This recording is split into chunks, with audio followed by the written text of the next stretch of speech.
amigos y bienvenidos a este vuestro programa Dos gatos en tierra de perros. Un podcast de actualidad donde analizamos de manera fáctica y neutral las noticias más relevantes de la política y cultura norteamericana.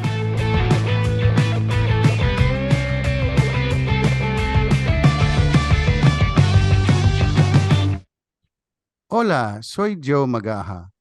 A 470 días de las elecciones presidenciales, los presidentes candidatos dan a conocer su plan para gobernar esta gran nación, mientras el presidente Joe Biden y su familia están siendo investigados por corrupción. De este y otros temas vamos a hablar hoy con un icono del periodismo estadounidense. Yo soy Fernando Verar y esto es Dos gatos en tierra de perros. Gracias, Fernando. Hoy tenemos con nosotros un prestigioso periodista cubano-americano conocido por su trabajo en CNN, en Fox Mundo y en mucho más, Rick Sánchez. Bienvenido, Rick. Un placer estar aquí con ustedes. Muchas gracias. Gracias a ti. Por cierto, como ha dicho Fernando, pues es que estamos mirando hacia la candidatura estadounidense de la presidencia, aunque tenemos muchísimo tiempo. Ya se está predeciendo quiénes van a ser los candidatos que van a salir en adelante para los partidos mayoritarios, los republicanos y los demócratas. Muchos dicen que van a ser los mismos de antes, el Trump y el Biden. ¿Qué opinas de eso? Que Dios nos bendiga y que Dios nos perdone. Nada más que pensar de la posibilidad de tener a Donald Trump y Joe Biden como los candidatos para la presidencia de lo que antes era uno de los países más grandes del mundo, nos da o nos debe de dar vergüenza, porque ninguno de los dos tiene ni la combinación de capacidad ni moral para ser presidente de este gran país. Y con todas las personas que tenemos en este país, del mundo de negocio, del mundo de prensa, del mundo de todo, tecnología, por supuesto, que pudieran llegar a esa posición, y tenemos que elegir entre estos dos. Vaya, ojalá que no, pero vamos a ver lo que pasa. En este momento sería una situación triste para un país como nosotros tener que decidir entre estos dos individuos, y más allá, empezando nada más con la edad que tienen, uno se queda asombrado pensando que podemos. Otra vez, otra cosa que creo que es importante, que cómo es posible un hombre que pobrecito, cuando yo miro a Biden caminar me da hasta lástima. Ya se ve, yo tengo experiencia en el giro de medicina también, y yo hablo con todos mis médicos y me han dicho que cuando lo ven están pensando de una persona que ya ha perdido el balance y posiblemente también parte de la mentalidad. Y Trump, no sé ni por dónde empezar, porque aunque del punto de vista político o de la política de él específicamente, yo he visto cosas que no las veo muy mal, al mismo tiempo del punto de vista de las otras cosas. Primero, los horrores que ha dicho de nosotros los latinos, cuando él dijo que todas las personas que cruzan la frontera, y nunca se me olvidará porque no me lo puedo quitar de la mente, son o violadores o criminales. Vaya, es que ¿cómo podemos votar por eso? Y después 28 mujeres que lo han acusado de acoso sexual, de los 52 empleados que le han puesto demanda, las 9 empresas que dejó en bancarrota. Vaya, es que tiene que haber algo mejor. Y eso es lo que yo creo que la mayoría de los americanos están pensando, pero casi seguro yo creo que es posible que van a acabar con esa decisión entre estos dos individuos. ¿Y ¿Me permites que te pregunte? Porque, claro, ahí se está postulando como un candidato bastante serio Robert Kennedy, ¿no? Que yo creo que es un candidato que gusta a todo el mundo. Yo creo que gusta hasta republicanos, ¿no? Parece que tiene un mensaje bastante serio. Y por otro lado, claro, estás viendo que Biden, que ya has hecho una buena descripción de él, la alternativa a él, en caso de que le pasara algo, sería Kamala, ¿no? Y yo creo que eso sería todavía más desastroso. Entonces, ¿tú piensas que el mundo de los medios está siendo justo con Robert Kennedy? Es interesantísimo, ¿no? El caso de Robert Kennedy. Primero empezamos con el nombre, posiblemente el nombre más poderoso en toda la historia, con la posible excepción de Abraham Lincoln y George Washington, de los Estados Unidos desde el punto de vista político. Y eso ya tiene valor. Sus opiniones, su manera de ver el mundo es bien interesante porque yo creo que pega más con todas las personas que viven en los Estados Unidos que tienen 40 años o menos. Y su candidatura gana más aceptancia, yo creo, con los de 30 años y menos. Él tiene dos problemas. Uno, la voz. No sé qué carajo será que él tiene en la voz. Los estudios que yo he hecho dicen que él tiene una enfermedad ¿no? con la voz Sí. que parece que viene de su familia, pero yo creo que eso es un gran problema del punto de vista cuando llega a las primarias, porque tú sabes que nunca paran de hablar y yo creo que él va a llegar al momento peor que Bill Clinton, cuando Bill Clinton empezó a hacer campañas y tuvo que parar porque estaba hablando así. Número dos, el problema que tenemos en los Estados Unidos es que esa población que él le va a llegar, que a él le cae bien, no vota. Hablan mucho, hacen mucha prensa, pero no votan. Al fin del día, los que votan en los Estados Unidos son los que tienen 60 y above y más, ¿no? Y por eso es que yo creo que un Robert Kennedy va a tener un gran problema en el final, posiblemente no tanto en las primarias, pero cuando llegue al final. Si el Partido Demócrata lo deja llegar a ser el candidato del partido, porque acuérdate que no vivimos en una democracia en los Estados Unidos. El pueblo no decide quién va a ser el candidato, los partidos los deciden. Y en las últimas vueltas, el Partido Demócrata ha sido peor que todos los partidos. Bueno, solamente hay dos, no sé por qué hay dos, deben de haber 5 o 6, pero bueno, como hay dos, el Partido Demócrata escoge quién va a ser el presidente o el candidato para la presidencia, igual que escogieron a Joe Biden. Sí, y hablando de los independientes, ¿qué te parece Cornel West? Tú sabes que es imposible escuchar a Cornel West hablar y no estar, sino impresionado, que no puede quitarle los ojos a la cámara. Yo me acuerdo que había una vez que el Miami Herald escribió eso de mí, dijeron, lo bueno de Rick Sánchez es que yo no sé si está, como dicen, si es bueno o malo, lo dijeron en otra forma, pero dijeron, cuando Rick Sánchez está hablando, no podemos quitarle los ojos a la cámara. He is inviting, creo que lo dijeron. Bueno, yo creo que eso fue una exageración en el caso mío, pero sí creo que es la verdad en el caso de Cornel West. El hombre tiene una atracción, no sé lo que es, pero es casi imposible no mirar a Cornel West y escuchar lo que está diciendo. Y en el punto de vista de justicia en general del país, lo que más importa en este momento es especialmente los afroamericanos y latinos y otros, creo que Cornel West sería un candidato bien interesante, que va a traer mucha atención, vamos a ponerlo así.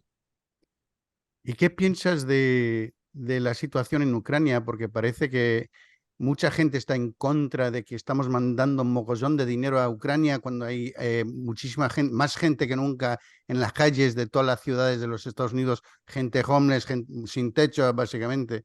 Y pues eso, nadie ha votado mandar ese dinero, bueno, nadie de los ciudadanos.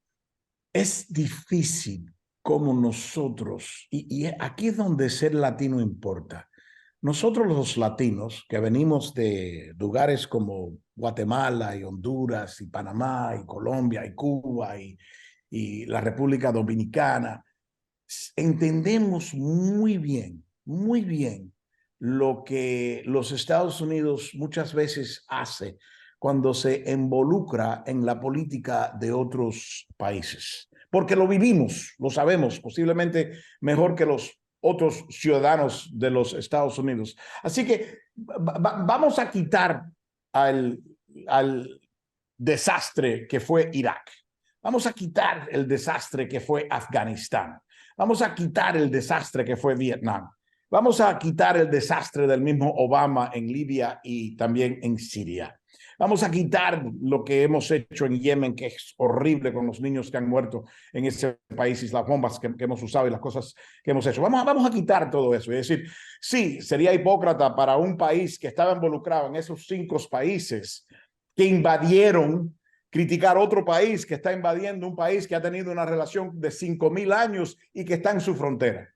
Así que en ese sentido es difícil mirar lo que estamos haciendo y no criticarlo. Pero encima de todo eso, nosotros como los hispanos que vivimos en los Estados Unidos, reconocemos que este país, que lo queremos tanto, y estoy orgulloso de ser americano, pero al mismo tiempo, igual que adoro a mis hijos y los critico cuando hacen las cosas mal, tengo que conocer que la política extranjera de nuestro país no siempre ha sido una política justa. Lo hemos visto cuando hemos visto que hemos sacado, si no hasta asesinado, personas democráticamente elegidos en otros países porque no nos gustó su política para las empresas de nuestro país. Así que mirándolo de ese punto de vista y con un poco de sentido de historia, inteligencia, nuance, contexto, esas cosas que la prensa en este país nunca nos da ya, no sé por qué, pero pararon de darnos eso. Es imposible no ver lo que estamos haciendo en Ucrania y no decir, what the... Y no quiero decir la tercera palabra porque sería una mala palabra. ¿Tú crees que lo que está pasando en Ucrania no es simplemente una especie de decoy para distraer a la población de lo que está pasando con la moneda americana, que estamos destruyendo, lo que es la moneda fiat, ¿no? El dólar en sí, para empezar un nuevo tipo de moneda digital? Yo creo que de dolarización ya ha empezado y no hay manera de pararlo. Pero más allá, vamos a mirar esto por lo que es. Hemos llegado a un punto en los Estados Unidos, me duele decirlo, donde las grandes influencias son las influencias de las empresas que más dominan la economía de los Estados Unidos. Y esas empresas, en este momento, más que todo, son las empresas que hacen armas. Así que estamos hablando de esas grandes empresas como Pratt & Whitney y Aerodynamics y todas estas grandes empresas que en sí saben que para ellos crecer hay que haber guerra. La guerra tiene que existir. Y no es ni ganar la guerra. Había un tiempo cuando nosotros entrábamos en conflictos porque queríamos ganarlos. Hemos llegado a una era donde estamos en conflictos solamente para tener conflicto, para poder hacer más bombas y más balas. Y eso me preocupa porque 20 años en Afganistán, 20 años. 20 años en Afganistán, eso es más que la guerra civil, la guerra revolucionaria, la guerra de Corea, la guerra de Vietnam, todas combinadas no llegan a 20 años. Así que la idea que nosotros pudimos estar 20 años en Afganistán, ni ganamos, ni perdimos, entramos, salimos, la prensa no le dio cobertura, es como una cosa que existe, pero ahora nos están dando cobertura de la guerra en Ucrania todos los días. Oye, me parece mal eso y la verdad que me molesta, regresando a lo que estábamos hablando, que las empresas de este país están haciendo tanto dinero y lo están haciendo con la ayuda de dos cosas importantes. La prensa, que no los quiere criticar, al contrario, trabajan como si fueran sus aliados en el aire cuando invitan los generales que ganan dinero de estas empresas para salir en la CNN y en la Univision y en Fox y en NBC, CBS, hablando como si fueran expertos sin declarar que estas empresas de armamentos le están pagando cheques por estar a favor de la guerra. Eso es número uno, esa conspiración entre estos generales, estas empresas y los medios de comunicaciones. Y número dos es bien obvio, y eso es los políticos. Hay en este momento en los Estados Unidos lo que le dicen legal bribery, es decir, tú le puedes dar dinero a un político en los Estados Unidos para tu causa y es perfectamente legal. Y yo creo que una persona con un sentido común y el resto del mundo tiene que ver eso y decir por qué eso existe, pero en este momento en los Estados Unidos existe. Que tú puedes comprar influencia con Sí, el con los Senado, lobbies, con el sí, Congreso y con los sí, lobbies y con todos los políticos elegidos. Por Desde tu cierto, punto de hablando vista, de, perdona, hablando de lo que dijiste, de que los expertos que vienen a CNN o a todas las cadenas, ¿es que hay libertad de expresión ya? Bueno, Petraeus, perfecto ejemplo, un buen general, pero él tiene un contrato ¿con quién tiene contrato? Lo busqué el otro día, se me olvidó la empresa, pero él tiene un contrato con una de las grandes empresas de municiones, una de las más grandes del mundo entero. Le pagan como $500,000 para representar el punto de el punto de vista pro guerra. Y entonces él va y sale en CNN y ellos nunca dicen, ahora con nosotros acompañándonos está el general Petraeus, que es que hace consultoría, o un consultant con Pratt Whitney Aerodynamics, no sé, una de esas empresas. Y al no decir eso, el público piensa que están invitando a un general, un general de guerra y va a dar su opinión. No, él está dando la opinión que le pagan por dar. Y eso es importantísimo. Eso tiene...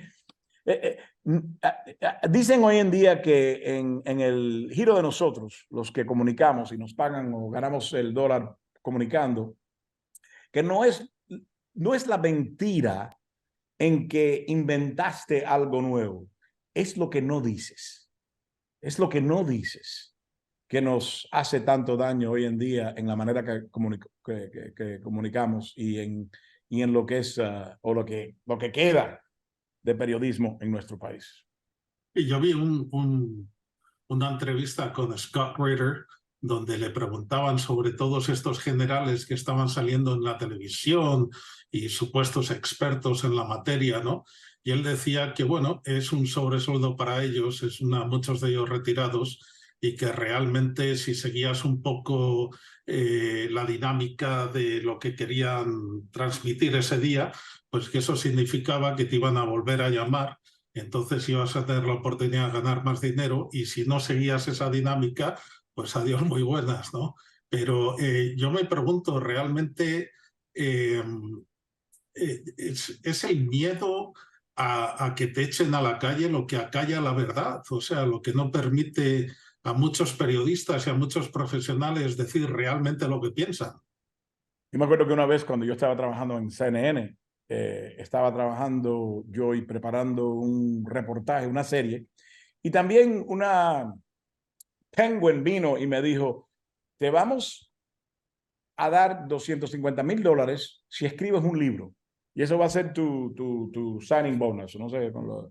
Y me dieron el dinero y dije, perfecto, voy a escribir un libro, que perfecta oportunidad. Queremos saber, tú que has llegado a ser el primer latino locutor, presentador de noticias en los Estados Unidos, queremos tu manera de ver el mundo, tu opinión, tus ideas sobre periodismo, la política, ta. Y lo escribí. Escribí el libro, estaba buenísimo el libro, me gustó mucho, pero yo me acuerdo que acabando yo de escribir el libro y preparando, tuve que mandárselo. Yo tenía algo en mi contrato donde me decían que cualquier libro que yo escribo, cualquier cosa que yo digo, cualquier cosa, yo tengo que pasarlo por la gente de Relaciones Públicas y Mercadeo. Y se lo mandé a los profas de la CNN, los antiguos. Y me mandaron, me llamaron, me acuerdo que estaba de vacación con mi esposa.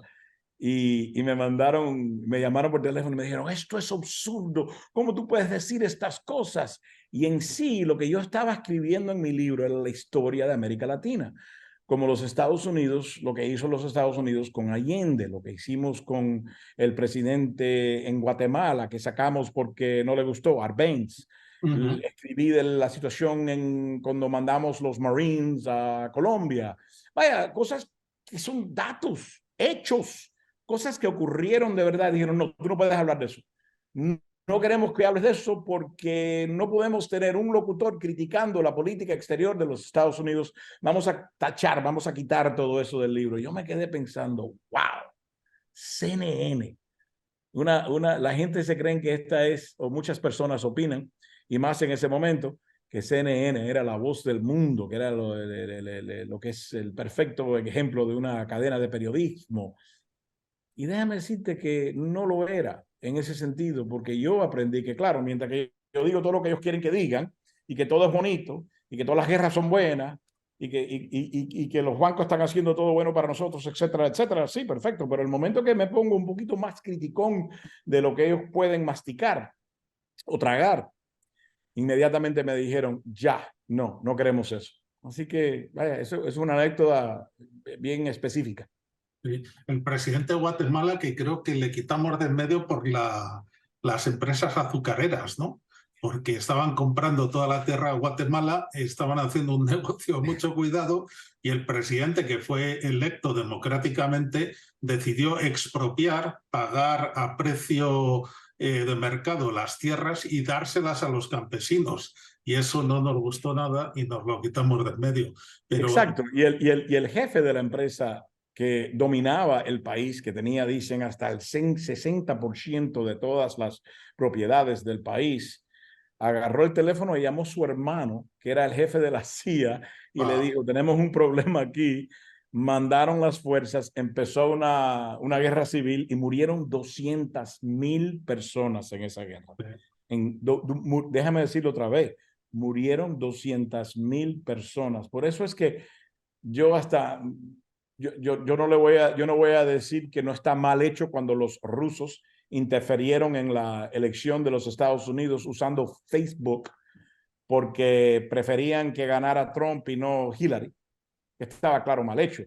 Pero tú vas a comparar influenciar una elección con Facebook, con lo que hemos hecho nosotros en América Latina, en el Medio Oriente, en esos lugares, por favor, vaya, parece como, es como comparar una persona que se roba chicle de un 7-Eleven con un ladrón de un banco.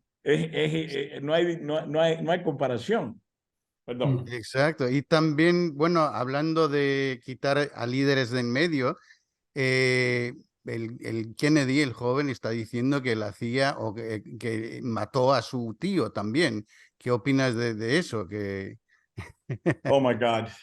Vamos a ir por como le dicen los gringos, el rabbit hole, el hueco de los conejos. Sí, yo he leído y me ha pasado parte de mi vida leyendo, y la verdad que nunca he podido parar de pensar de esto, y con lo más que leo y con lo más que adquiero en ese sentido de información, más creo que nosotros de alguna manera eliminamos al presidente John F. Kennedy.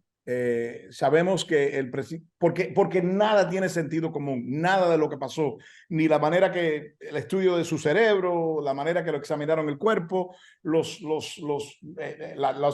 personas del Warren Commission, la comisión que inventaron, y eran todo hombres raros y con experiencia de la CIA y miembros de la CIA y todo eso. Pero había bastante razón para eliminarlo, y yo creo que Oliver Stone lo ha explicado muy bien en su película. Claro, está sobredramatizada, pero yo creo que cuando Kennedy empezó a decir que tenemos que salir de Vietnam y que tenemos que hacerlo inmediatamente, y empezó a criticar otras cosas dentro de nuestro país que le dio acidez a los grandes poderes de este país, incluyendo la CIA y el Pentágono. Sí, Yo creo que tomaron una decisión que tenemos que eliminar a este hombre. Ahora, sí, ¿cómo lo hicieron? Yo no voy a meterme en explicar la cosa, pero sí sé que el cuento que nos dieron, que nos han metido, como decimos nosotros los cubanos, no tiene ningún sentido, no puede ser la verdad. Sí, parece que no cuadra según. Exacto. Sí, bueno, en términos de la economía, hay mucha gente que está diciendo que ya estamos en recesión y no se sabe cuándo vamos a salir. Y encima, ahora hay BRICS que están hablando sobre hacer una moneda entre Rusia, China, India, Brasil, ¿Qué opinas de eso? ¿Eso podría hacer caer aún más al dólar, especialmente como ellos van a usar el oro para apoyarlo, ¿no? Nunca pensé que yo hubiera dicho esto, pero estoy impresionado con Lula da Silva. Siempre me pareció que era un tipo un poco, déjame usar una palabra que se usa más de la cuenta, pero déjame usarla en el sentido común, un poco muy izquierdista, un poco muy comunista, un poco muy extremista, o por lo menos de mi manera de verlo, lo era en la primera ronda, pero ahora lo veo en esta segunda ronda como presidente de su país y más después de Bolsonaro. Y lo veo como un tipo un poquito más maduro, un tipo que más entiende el rol de él como uno de los líderes, si no el líder más importante en este momento en América Latina. Y las reuniones, cuando lo vi con el presidente Xi de China y con Modi de India, y veo la manera que él está tratando de apoyar América Latina, que siempre nosotros en América Latina hemos sido unos estúpidos. La verdad que me duele decir la palabra, pero es la verdad. El resto del mundo se ha movido y nosotros aquí tratando de entender quién es comunista, quién es izquierdista, quién mató a quién y quién hizo lo otro. Y vaya, es como un carro que no quiere empezar. Todos se fueron y él está todavía tratando de salir de la pista. Y nosotros en América Latina siempre estamos así. Y me parece que Lula da Silva al fin está hablando de cosas que tienen más importancia, de quién es un comunista, o si Fidel Castro es esto, o si el otro es eso, y está no criticando tanto a los Estados Unidos, sino moviéndose a otra etapa. Es como, tú sabes, la historia de América Latina son dos cosas: España y los Estados Unidos. Han sido los dos dueños del lugar entero. Y ahora veo que Lula da Silva está diciendo, bueno, ok, vamos a tener un trato con los Estados Unidos y vamos a estar con España y vamos a andar con Europa y vamos a hablar con Inglaterra, pero tú sabes qué, aquí va a venir ahora Corea, va a venir aquí ahora también China, van a venir aquí los rusos y vamos a empezar una moneda con la ayuda de esos otros países solamente y exclusivamente para los países de América Latina. ¿Quién ha dicho eso en el pasado? Nadie. Me ha quedado yo hasta... No estoy convencido todavía, no estoy enamorado, no me voy a la cama todavía, pero me gustaría tomarme otro vinito con él. ¿Tú crees que los rusos y los chinos son tan malos como los pintamos, ¿no? O sea, yo, por ejemplo, a nivel personal, cuando hablo con la gente por aquí, por la calle, y hablan de los rusos, siempre dicen, oh, los comunistas, los malos. No son comunistas. Y yo digo, pero si tienen 1000 y pico años de historia y durante su historia, 75 años en contra de su voluntad, fueron comunistas que en lo más alto del partido había afiliado 3 millones y pico de 180 millones. O sea que yo no lo entiendo. Es una sociedad realmente capitalista con unas ciudades modernas, igual que China, ¿no? O sea, se están construyendo unos puentes, unos edificios, el metro en Pekín, todo es realmente asombroso. Y yo me pregunto, o sea, ¿hasta qué punto realmente son enemigos nuestros o es el gobierno que nos está diciendo, no, es que son el enemigo? Es interesante porque tienes razón. Y lo que está haciendo y lo que los chinos están haciendo, tenemos que mirarlo desde el punto de vista de ser impresionante porque no se compara con lo que ha hecho los Estados, con lo que hemos hecho nosotros. Nosotros entramos con armas y fuerza. Ellos entran para hacer carreteras y escuelas y convention centers y sistemas de acueducto y ese tipo de cosas, infrastructure. Esa palabra es difícil decirla en inglés porque soy muy gringo. Perdón, en español, pero lo que están diciendo, lo que ellos están haciendo, me parece a mí, es tratar de crecer sus economías, haciéndolo con el modelo que los Estados Unidos le dijo en el año 1980 y más allá, después que fue Nixon a China, y después que le abrimos la puerta con el presidente Bush a Rusia, diciéndole, queremos que ustedes sean más como nosotros, menos socialista, menos comunista y más capitalista. Y lo han hecho. Los chinos hoy en día tienen empresas más impresionantes que las de nosotros, empresas como Huawei, por ejemplo. Los rusos han hecho todo menos llorarnos diciendo que quieren ser nuestros amigos. Los rusos han dicho que quieren ser parte de OTAN y nosotros le hemos dicho que no. ¿Qué te dice eso? ¿Qué te dice eso? ¿Y qué nos dice eso? Nos dice que estamos en un momento, nosotros como americanos, en un sistema donde necesitamos enemigos. No es que hay una diferencia entre tener enemigos y necesitar enemigos. Y nosotros, ya que se está acabando la guerra de terror, no entendí ni qué cosa era eso, pero bueno, ya que se está acabando la guerra de terror, necesitamos una nueva guerra fría, y la nueva guerra fría ahora va a ser con China, Irán y Rusia. Y no por razones que tienen sentido común, sino porque es necesario para la economía de nosotros tener enemigos para poder hacer más armas, para poder hacer más dinero y para que ese sistema que hemos hablado nosotros siga dando vuelta. ¿Tú crees que Hollywood es una parte importante de esto? Te lo digo en modo broma, porque mi mujer es rusa. Ella es nacionalizada americana, pero es rusa, y la conocí en España, por cierto. Pero me hace gracia porque siempre que nos sentamos a ver una película, los rusos son los malos. Y entonces ellos, no sé cómo tal, y yo me pongo y se enfada muchísimo, ¿no? Y claro, yo digo, pero ¿está Hollywood intentando transmitir algún mensaje para lavar el cerebro de todo el mundo? Y siempre decir, no, los chinos son malos, los rusos son malos. Claro que los chinos, como son dueños de medio Hollywood, no hay muchas películas donde los pongan como malos, ¿no?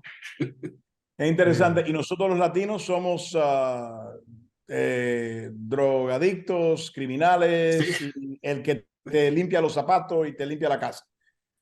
Cuando en sí somos la tercera economía de más crecimiento en el mundo entero. Somos la quinta economía más grande del mundo entero. Somos médicos, somos enfermeras, somos profesores, somos comunicadores, somos todo lo que necesita este país. Si no fuera por nosotros, este país estuviera en el piso en este momento. Y en sí, cada vez comparando esto con lo que tú acabas de decir de los rusos, porque es verdad lo que tú dices de los rusos, en Hollywood, cada vez que tú ves una película, interesante que nosotros, que somos el 20% de la población de este país, nos representamos en películas a veces el 3%, y cuando nos ponen el 25 a 30% somos o criminales o limpiabotas. Sí, yo eso era una pregunta que te quería hacer porque yo para mí esto es algo muy personal, ¿no? Yo, por ejemplo, me siento como inmigrante a pesar de ser americano, ¿no? Soy americano por mi padre, pero aquí siempre me preguntan si tengo papeles para trabajar y en España me llaman el americano, así que no tengo tierra, ¿no? Y me hace mucha gracia porque he sido profesor en la universidad y en la escuela, y he enseñado español a los chicos en high school y elementary y middle school. Y bueno, me doy cuenta de la verdadera ignorancia que hay hacia la cultura hispana y me siento muy dolido porque hay muchísimos hispanos. Yo sé que tú inmigraste aquí a este país con tu padre cuando tenías 2 años, ¿no? Y Sí. sin embargo, mira tu español, que es un español excelente, ¿no? Pero hay muchos que se han sentido oprimidos y no han querido aprender el idioma porque no han querido ser reconocidos como hispanos, ¿no? Y me pregunto yo si crees que el excepcionalismo americano es la fuente de todos los prejuicios que existen en este país hacia la inmigración o los extranjeros o a los extranjeros en general, o si es simplemente la incultura de la sociedad americana. Yo creo que, bueno, acuérdate, históricamente es verdad que los Estados Unidos nunca han aceptado inmigrantes y han tenido que aceptar muchos inmigrantes. Acuérdate que el mismo presidente o quien fue uno de los primeros líderes de los Estados Unidos, que criticó a los alemanes en Pensilvania diciendo que tenemos un problema en nuestro país. Se está alemanizando, we're Germanizing the country. El país se está convirtiendo muy alemán. Benjamin Franklin fue el que dijo eso, uno de los líderes más grandes en la historia de los Estados Unidos. Así que no nos cayeron bien los italianos, no nos cayeron bien los judíos, no nos cayeron bien todos los grupos que han venido a los Estados Unidos. Y ahora están mirándonos a nosotros porque ha habido una ola de inmigrantes que ha venido de América Latina. Pero en sí, lo que tenemos que considerar en esto es qué es lo que estamos sacando nosotros de esos inmigrantes, porque es la fuerza económica más grande y más importante del país. Es el labor de este país. Y entonces, otra cosa que nunca consideran, que me molesta a mí mucho y los va a molestar a ustedes también, porque ustedes entienden la historia de los Estados Unidos desde el punto de vista de Europa y más de Inglaterra, que el primer Thanksgiving en los Estados Unidos no fue en Plymouth Rock, en Massachusetts, como nos enseñan a nosotros en los libros. Al contrario, fue en San Agustín y fue latina y fueron españoles. Así que la historia de este país está escrita en español. Pero, y yo no quiero decir que queremos quitarle el valor a nadie de lo que tenemos en este país, pero deben de vez en cuando por lo menos entender y considerar por qué se llama Los Ángeles y Montana y la Florida y todo eso, que hay una razón por esas cosas, no se inventó ayer. Pero me parece a mí que yo también me frustro y me pongo bravo también cuando me pongo a pensar lo poco que entienden, no de nuestra cultura, de su cultura. Sí, sí. A mí me parece una pena durante la pandemia cuando, por ejemplo, en California, el gobernador Newsom con otros individuos decidieron tirar abajo las estatuas del padre de California, de Fray Junipero, ¿no? Que acusándole de racista, de genocidia, cuando fue todo lo contrario. Fue una persona que, como ya sabes, cuando hay una guerra, pues tiene soldados buenos y soldados malos. Y hay soldados que se aprovechan y violan y roban y otros que no. Y fue él el que hizo una separación entre el ejército, lo militar, y la gente local, prohibiendo que tuvieran contacto y defendiendo a todas las tribus indígenas. Y bueno, y por eso, a raíz de eso, en Estados Unidos, en todos los estados que han sido dominados por España o conquistados por España o que fueron territorio de España, todas las tribus indígenas originales siguen existiendo, salvo los que fueron invadidos por los ingleses, donde no dejaron ni uno solo vivo. Y la primera lengua fue el español.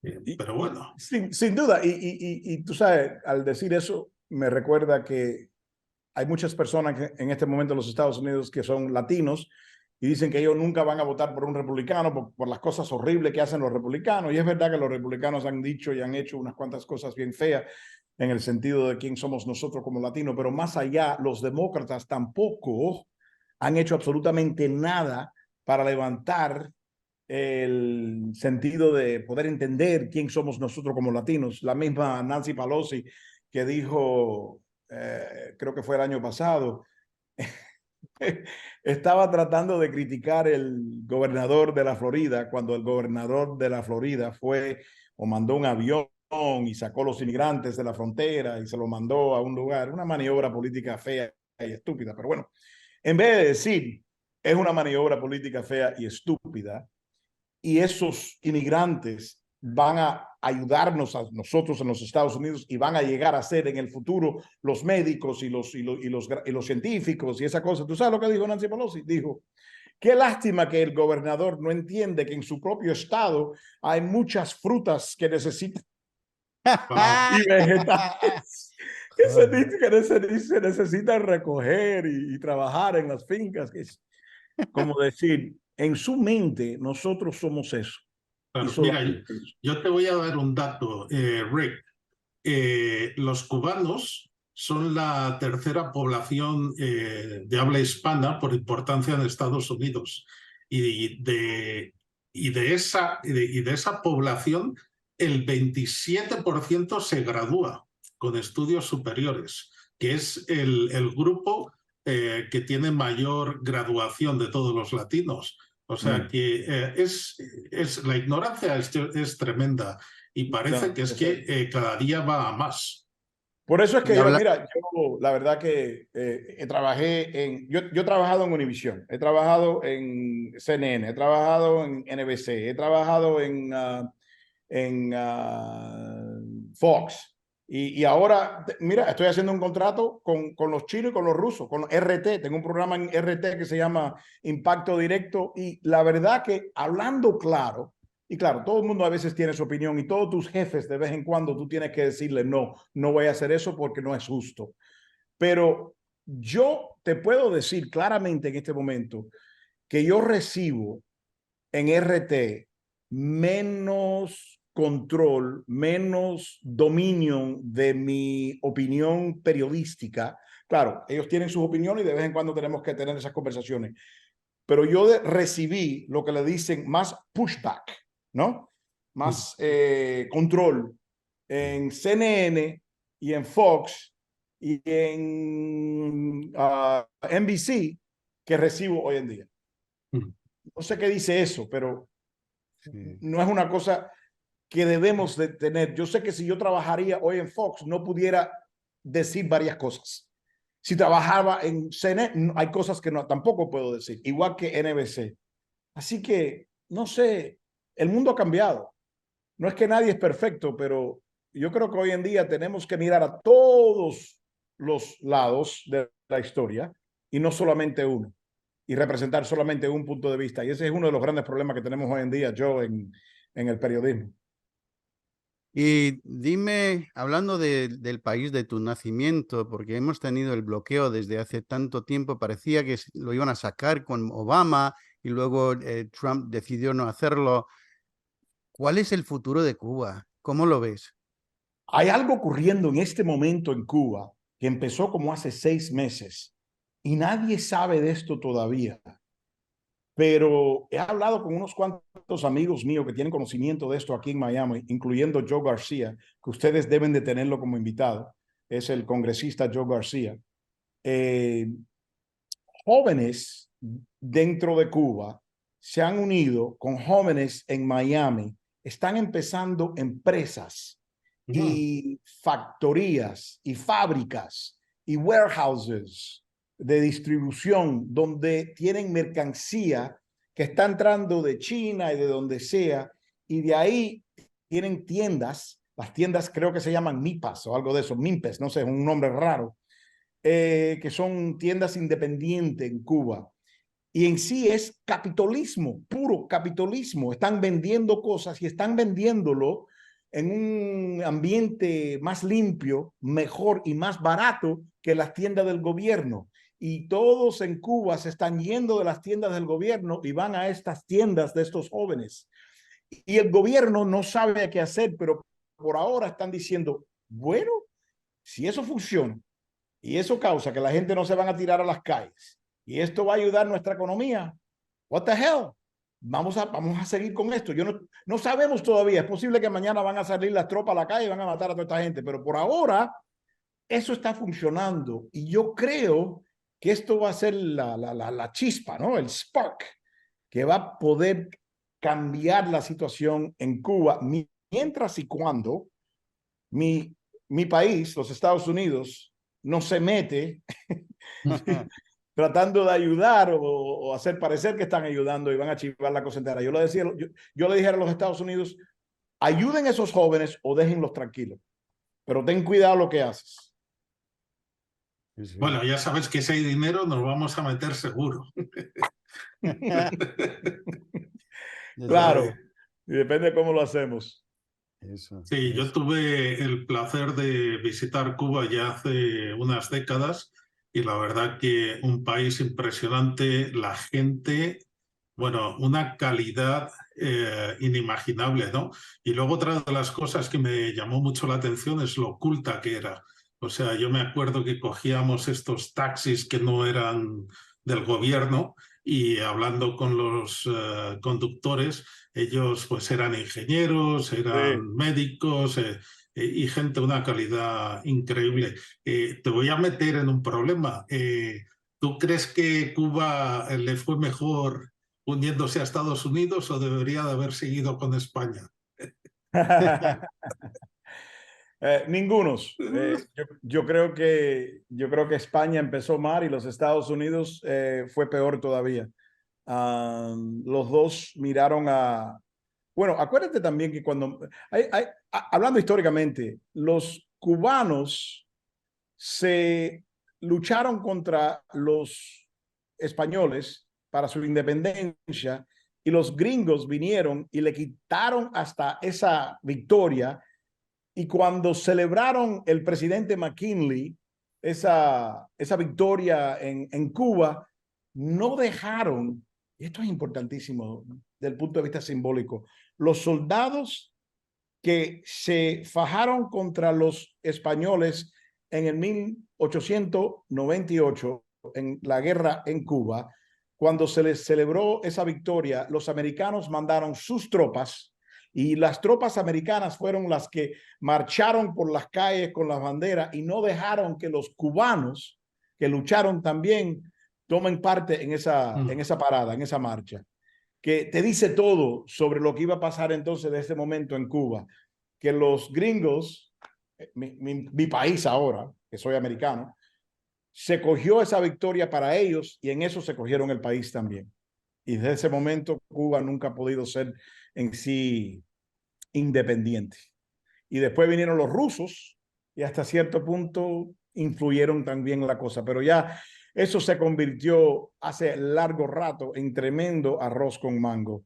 Y no sé cuál va a ser la solución, pero me gusta lo que está pasando en este momento. Si hay esperanza que eso posiblemente puede causar una economía mixta, que es lo que creo yo y lo que creen ustedes. Algo que no tenemos que ser ni comunistas ni derechistas, que puede trabajar esto con algo en el medio, así como lo hacen los chinos, ¿no? Exacto, sí. Nosotros siempre queremos hablar con todos, con los de la derecha, de la izquierda, nos da igual porque nos interesa lo que dice todo el mundo, lo que piensa todo el mundo. Bueno, Rick, quería agradecerte, que es grandísimo y espero que puedas volver alguna vez a visitarnos. Gracias. Y a dar tus opiniones, que son buenísimas. Yo sé que tienes muchísima experiencia y también que vas mirando todo lo que está pasando en el mundo, al igual que nosotros, de forma casi como si estuviéramos en Marte, mirando hacia la Tierra. Pero buenísima conversación. Fernando, ¿tienes algo más que preguntar? No, simplemente agradecer a Rick que nos haya regalado este tiempo, que sé que es una persona muy ocupada y que tiene muchos compromisos. Y nada, una vez más darte las gracias y desearte lo mejor a ti, a los latinos y al pueblo cubano con estos nuevos proyectos. Muchas gracias. Y me pueden ver en Impacto Directo y para mí siempre es un honor poder tener una conversación inteligente. Me siento cuando tengo una conversación inteligente como si fuera mejor que un juego de pelota, un juego de béisbol. Como si fuera un debate fresco, son ideas nuevas y aprendo siempre porque nadie tiene todas las soluciones, nadie tiene todas las respuestas. Pero en estas conversaciones aprendemos todos y por eso es que me gusta tanto. Así que gracias por la oportunidad. Gracias a ti. Y sí, que vean su programa, que es fantástico, y espero que vuelvas. Y gracias a nuestros oyentes y un fuerte abrazo desde los Estados Unidos.